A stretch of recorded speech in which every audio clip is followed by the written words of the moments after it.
अस्सलाम वालेकुम, मेरा नाम डॉक्टर ज़ैनुल आबिदीन है। मैं orthopaedic surgery department DHQ hospital बिहाड़ी में काम कर रहा हूँ। आज का जो हमारा टॉपिक है वो है हमारा घुटनों का कमज़ोर हो जाना, घुटनों की दर्द होना।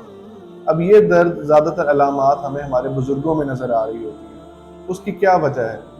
बुज़ुर्गों के जो घुटने होते हैं ये उम्र के साथ साथ घिसना शुरू हो जाते हैं, या वो जवान अफराद जिनका काम ज़्यादा होता है, जो मुशक्क़त ज़्यादा करते हैं, उनके घुटने घिसना शुरू हो जाते हैं। घुटने के दरमियान अल्लाह ताला ने नरम हड्डी रखी हुई है जो कि नेचुरली हमारे शॉक अब्जॉर्बर का काम करते हैं। जो घुटने के जोड़ का पानी होता है उसको हिला के मिला के रखते हैं ताकि घुटना जो है वो प्रोटेक्टेड रहे।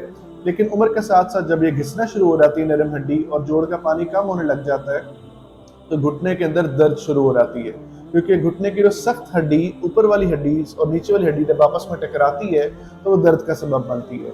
हम यहाँ पे DHQ हॉस्पिटल बिहाड़ी में बगैर किसी मुआवजे के इंजेक्शन लगा रहे हैं घुटनों के दरमियान, जो कि पेशेंट खुद लेके आता है।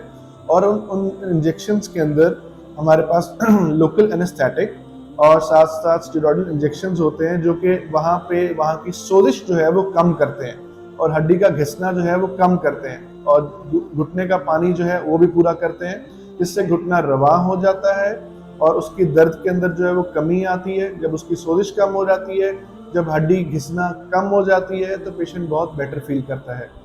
Thank you.